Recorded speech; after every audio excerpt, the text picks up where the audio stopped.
안녕하세요. 김경수 목사입니다. 오늘은 거룩한 성 새 예루살렘에 대해서 함께 살펴보겠습니다.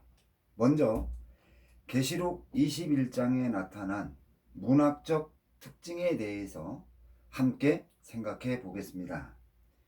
계시록 21장에서는 증거하는 말씀의 내용을 강조하기 위하여 다양한 수사 기법이 사용된 것을 발견할 수 있습니다. 계시록 21장에 사용된 수사 기법을 살펴보면 먼저 점층법을 사용하였습니다. 계시록 21장 1절 2절에서 증거한 말씀을 계시록 21장 9절부터 21절까지에서 상세하게 설명하여 의미를 더욱 강조하였습니다. 두 번째로 도치법을 사용하였는데 계시록 21장 5절에서 증거한 내용은 계시록 21장 2절과 3절 사이에 들어가야 문맥의 흐름이 자연스러운데 의미를 강조하기 위하여 순서를 바꾸어 기록했다는 것을 알 수 있습니다. 세 번째로 비교법을 사용했습니다.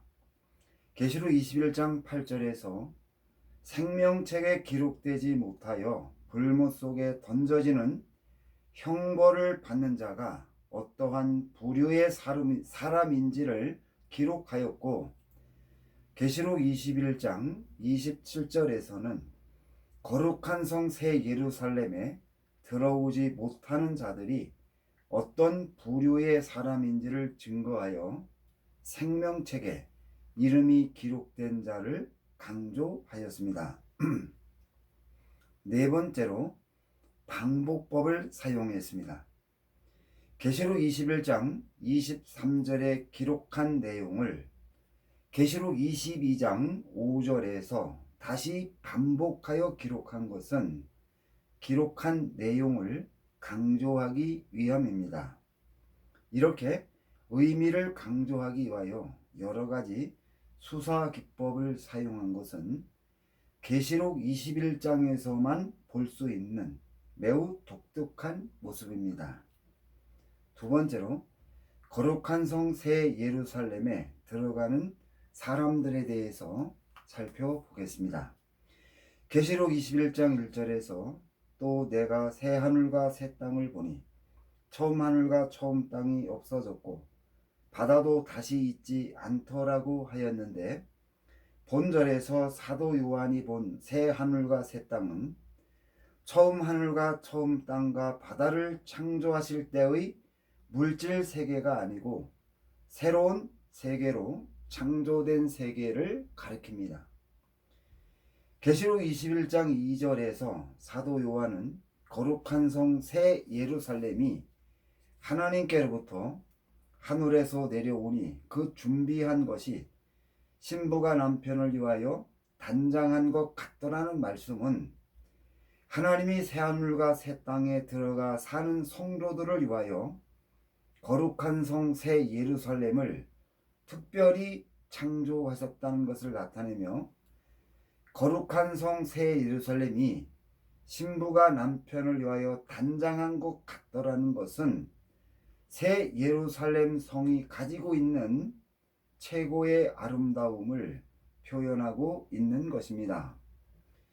계시록 21장 3절 4절에서 보좌에서 큰 음성이 나서 이르되 보라, 하나님의 장막이 사람들과 함께 있음에 하나님이 그들과 함께 계시리니 그들은 하나님의 백성이 되고 하나님은 친히 그들과 함께 계셔서 모든 눈물을 그 눈에서 닦아주시니 다시는 사망이 없고 애통하는 것이나 곡하는 것이나 아픈 것이 다시 있지 아니하리니 처음 것들이 다 지나갔다고 하였는데, 본절에서 보좌에서 난 음성은 어린 양의 음성으로 판단이 되며 하나님이 사람들과 함께 살며 함께 계셔서 모든 눈물을 그 눈에서 닦아주신다는 것은 하나님과 아주 친밀한 관계를 맺는다는 것을 나타내는 것입니다.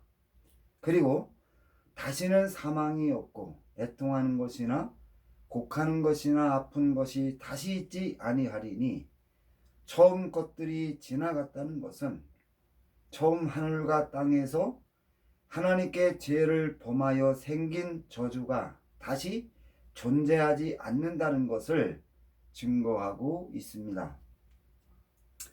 계시록 21장 5절 6절에서 보좌에 앉으신 이가 이르시되 보라 내가 만물을 새롭게 하노라 하시고, 또 이르시되 이 말은 신실하고 참되니 기록하라 하시고, 또 내게 말씀하시되 이루었도다.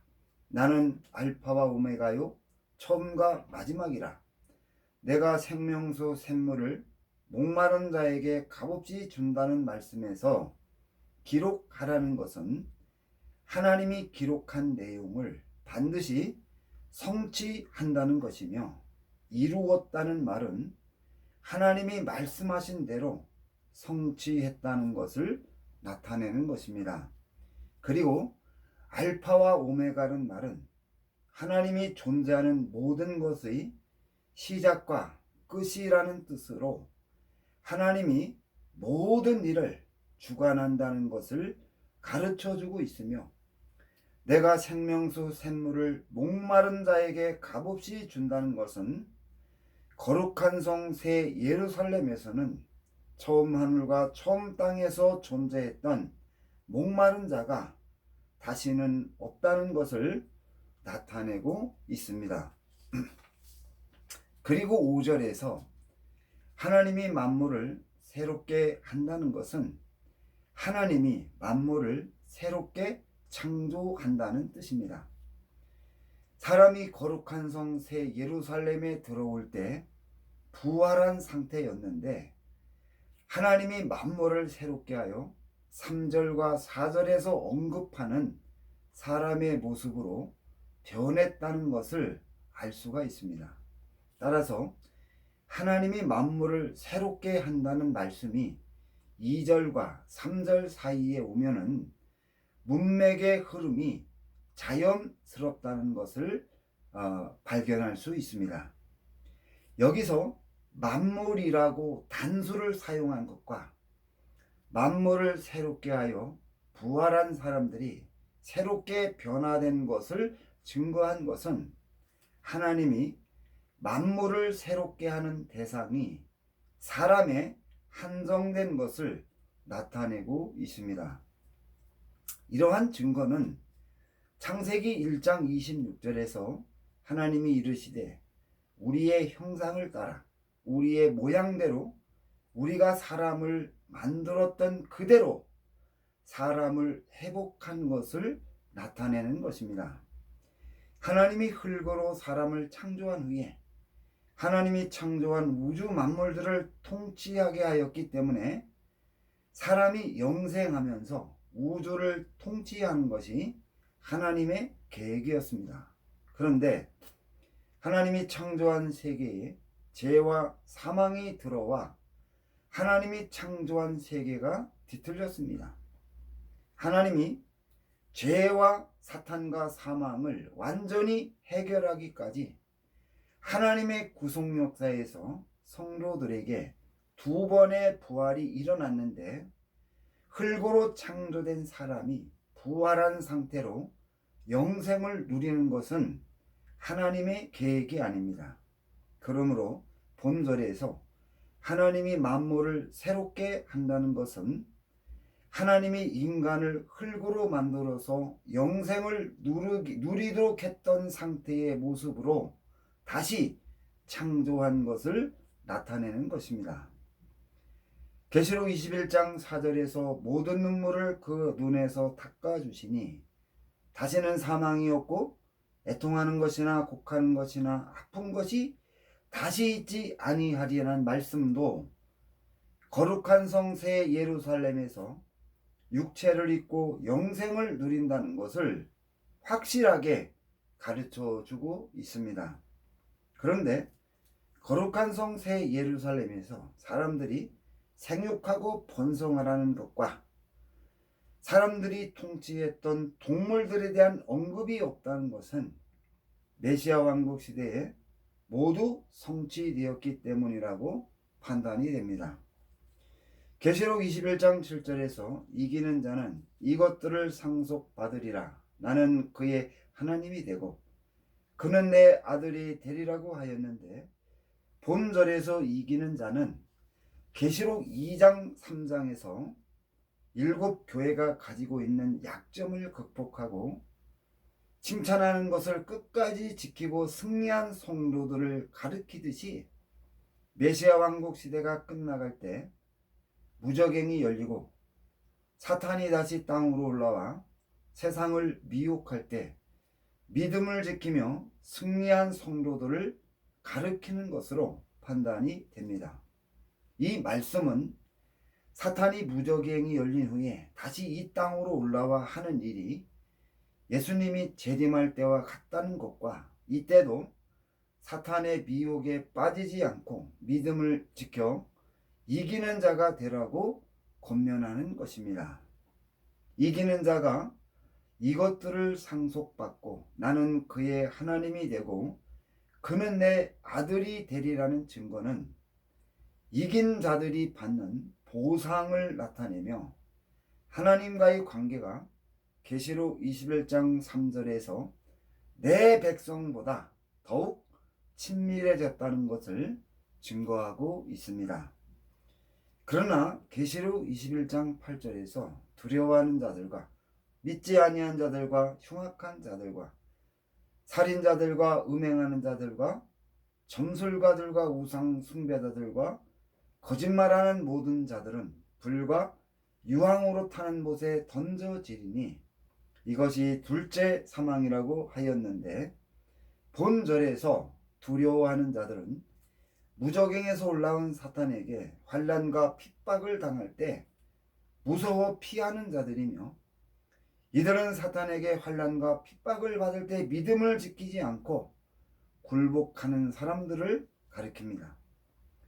믿지 않는 자들은 하나님의 심판을 믿지 않는 자들이며, 흉악한 자들은 도덕적으로 타락하여 더럽게 된 자나 우상 숭배한 자들을 가리키고, 살인한 자들은 무저갱에서 올라온 사탄에게 동조하여 성도들을 핍박하고 죽인 자들이며, 점술가들은 마술과 점에 빠지거나 우상을 만드는 사람들이며, 모든 거짓말하는 자들은 진리를 떠나 거짓을 조장하는 자들을 가리킵니다. 이런 모든 자들은 모두 불과 유황이 타는 못에 던져져 둘째 사망의 해를 받는다고 증거하고 있습니다. 다음, 거룩한 성 새 예루살렘 내부의 모습에 대해서 함께 살펴보겠습니다. 계시록 21장 9절 10절에서 7 대접을 가지고 마지막 7 재앙을 담은 7 천사 중 하나가 나와서 내게 말하여 이르되 이리 오라. 내가 신부 곧 어린 양의 아내를 내게 보이리라 하고 성령으로 나를 데리고 크고 높은 산으로 올라가 하나님께로부터 하늘에서 내려오는 거룩한 성 새 예루살렘을 보여주었는데, 계시록 21장 2절에서 본 것은 사도 요한이 멀리서 본 것이고, 계시록 21장 9절 10절에서는 크고 높은 산에 올라가 성 안의 모습을 목격한 것을 기록한 것입니다. 그리고 본절에서 거룩한 성 새 예루살렘을 어린 양의 아내로 부른 것은 거룩한 성 새 예루살렘이 인격적인 존재라는 것을 나타내는 것입니다. 첫 번째, 부활에 참여한 성도들이 어린 양과 혼인하여 어린 양의 아내가 되었는데, 본문에서 거룩한 성 새 예루살렘을 어린 양의 신부와 아내라고 언급한 것은 거룩한 성 새 예루살렘이 어린 양과 온전히 연합하여 하나가 된다는 것을 나타내는데, 특히 육체를 회복한 성도들과 거룩한 성 예루살렘이 하나로 연합한다는 것을 나타내고 있습니다.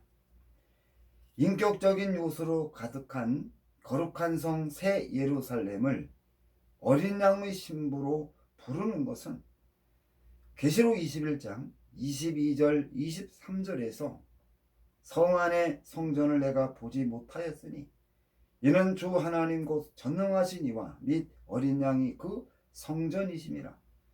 그 성은 해나 달의 비침이 쓸데없으니 이는 하나님의 영광이 비치고 어린 양이 그 등이 되심이라고 하였고, 계시록 22장 1절에서 그곳에 하나님과 어린 양의 보좌가 있고 보좌에서 생명수가 흘러나오며, 계시록 22장 5절에서 다시 밤이 없겠고 등불과 햇빛이 쓸데없으니 이는 주 하나님이 저희에게 빛이심이라.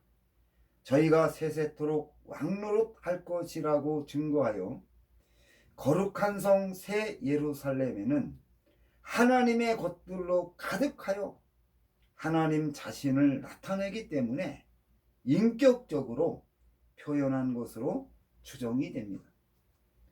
계시록 21장 12절에서 크고 높은 성곽이 있고 12문이 있는데 문에 12천사가 있고 그 문들 위에 이름이 썼으니 이스라엘 자손 12지파의 이름이라고 하였는데, 본절에서 성곽은 침략자로부터 성을 보호하는 역할이 아니고 경계를 나타내는 것이며, 거룩한 성 새 예루살렘의 12문에 12천사가 있다는 것은 천사가 거룩한 성 예루살렘에서 질서를 유지한다는 것을 가르쳐 주는 것입니다.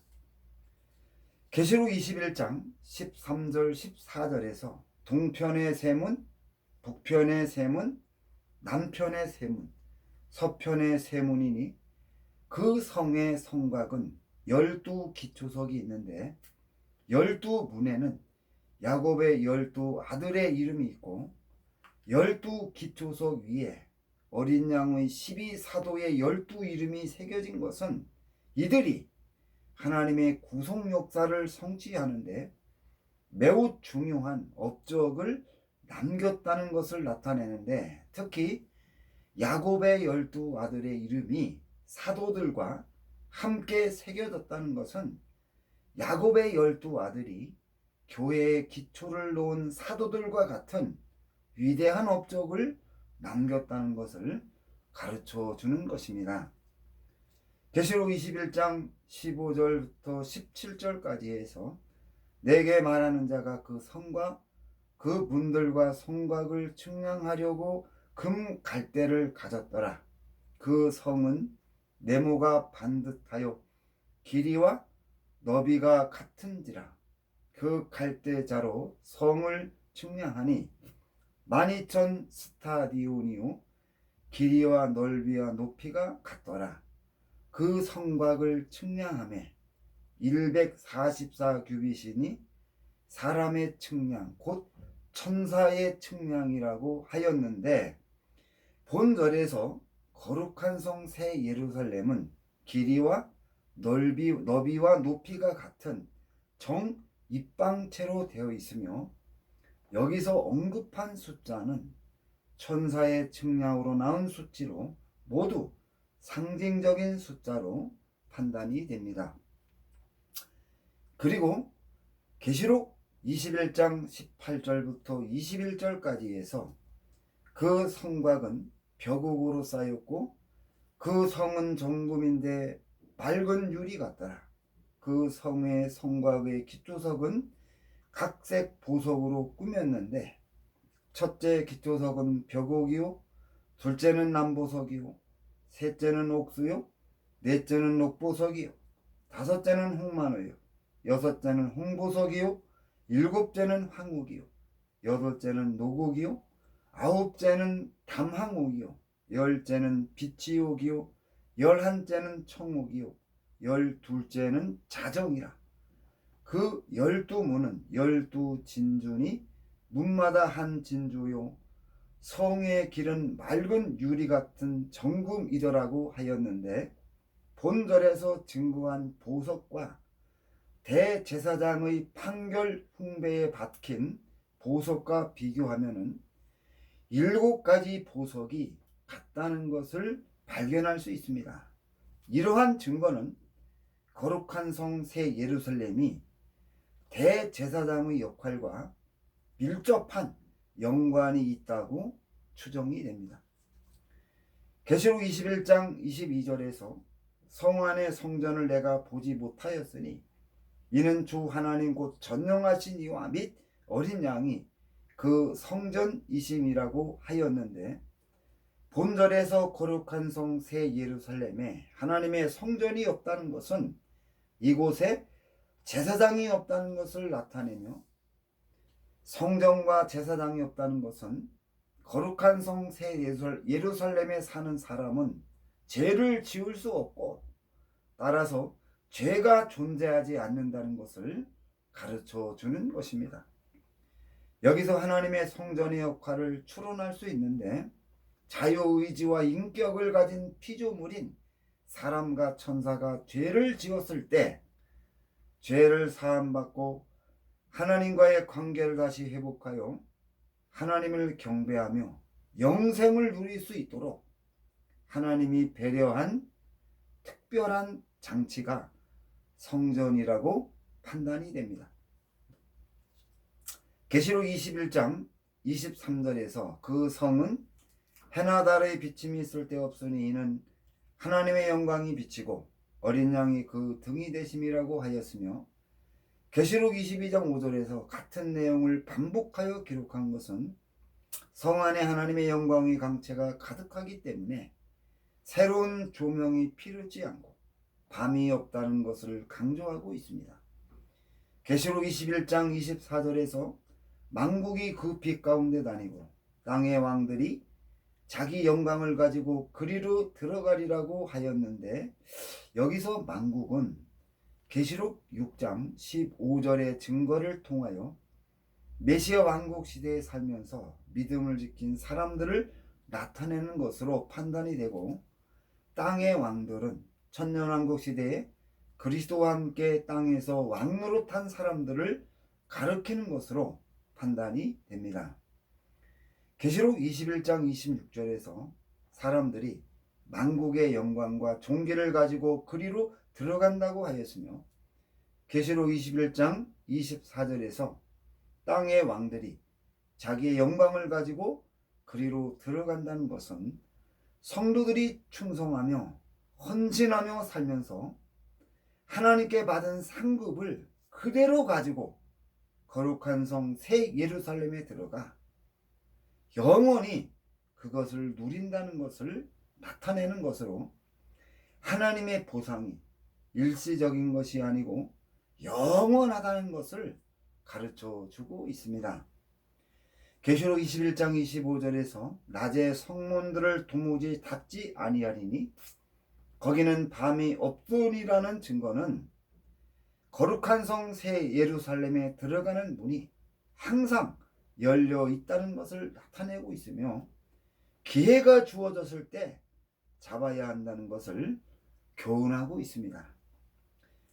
계시록 21장 27절에서 성에 들어가지 못하는 자들에 언급하였는데, 속되다는 말은 모독하다는 의미로 우상 숭배를 가리키며, 가증한 일은 우상 숭배자나 배교자를 가리키며, 거짓말하는 자는 하나님을 대적하는 자를 가리킵니다. 계시록 21장 27절에서 언급한 내용은 계시록 21장 8절에서 또다시 언급한 것을 기록한 내용으로, 이것은 그 기록한 내용의 중요성을 강조하는 것이며, 사람들이 사탄의 미혹을 받고 쉽게 계시록 21장 27절에서 언급한 내용의 죄를 범할 수 있다는 것을 교훈하고 있는 것입니다. 다음 생명수 관과 생명나무에 대해서 살펴보겠습니다. 계시록 22장 1절 2절에서 또 그가 수정같이 맑은 생명수의 강을 내게 보이니 하나님과 및 어린 양의 보좌로부터 나와서 길 가운데로 흐르더라. 강 좌우에 생명나무가 있어 12가지 실과를 맺히되 달마다 그 실과를 맺히고 그 나무 잎사귀들은 만국을 치료하기 위하여 있더라고 하였는데, 본절에서 생명나무 잎사귀들이 만국을 치료하기 위하여 있더라는 증거는 메시아 왕국 시대에 살면서 구원받은 성도들이 치료를 받아야 하는 상처가 있다는 것을 가르쳐 주는 것입니다.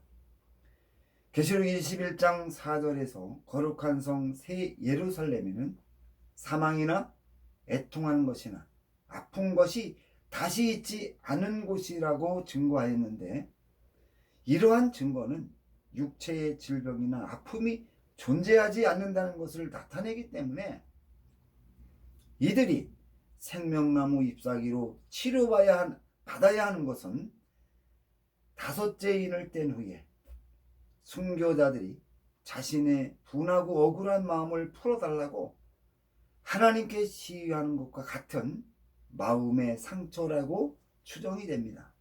그런데 첫째, 두 번째 부활에 참여한 성도들이 사탄과 그의 사자들을 체포하여 심판을 집행함으로 사탄에게 당했던 모든 억울한 마음을 풀었음에도 마음속에 남아있는 아픈 상처는 어린 양의 진노로 임한 하나님의 심판 때문이라고 추정이 됩니다.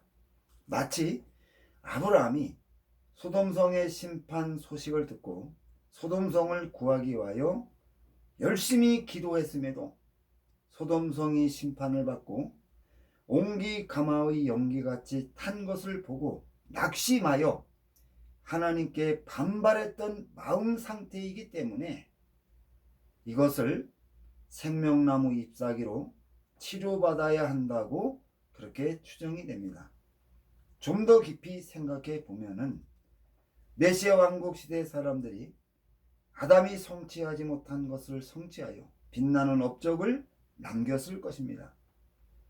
메시아 왕국 시대에 사는 사람들은 자신들이 일으켜 놓은 업적들이 영원히 존재할 것으로 판단하여 사탄이 무적행에서 풀려나 땅의 백성 곡과 마국을 미혹하여 하나님을 대적하고 성도들을 공격할 때도 이 땅이 심판을 받지 않도록 많이 기도했을 것으로 추정이 됩니다.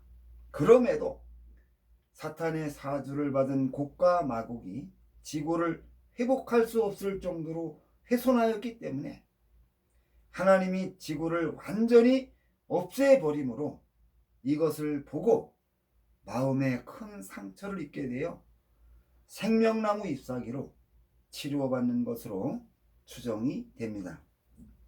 계시록 22장 3절 5절에서 다시 저주가 없으며 하나님과 그 어린 양의 보좌가 그 가운데 있으니 그의 종들이 그를 섬기며 그의 얼굴을 볼 터이요 그의 이름도 저희 이마에 있으리라. 다시 밤이 없겠고 등불과 햇빛이 쓸데없으니 이는 주 하나님이 저희에게 빛이심이라. 저희가 세세토록 왕노릇 할 것이라고 하였는데, 본절에서 다시 저주가 없다는 것은 사람에게 저주를 가져온 사탄과 같은 존재가 다시 존재하지 않는다는 뜻이며, 하나님과 어린 양의 보좌가 그 가운데 있다는 것은 거룩한 성 새 예루살렘 중앙에 하나님과 어린 양의 보좌가 있다는 것을 나타내고 있습니다. 그의 종들이 그를 섬긴다는 것은 천사들이 거룩한 성 새 예루살렘에서도 하나님을 섬긴다는 뜻이며, 그의 얼굴을 본다는 것은 하나님과 온전한 교제가 이루어짐을 뜻합니다.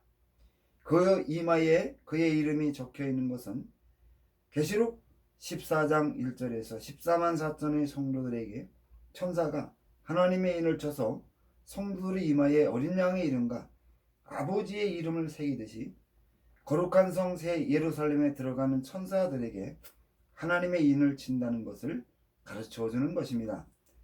계시록 22장 5절에서 증거한 내용은 계시록 21장 23절부터 25절까지에서 증거한 내용의 반복으로 강조의 의미가 있으며, 이곳에서 구원받은 성도가 세세토록 왕노릇한다는 것은 거룩한 성 새 예루살렘에서 하나님과 함께 영원히 우주를 통치한다는 의미로 이해할 수 있습니다.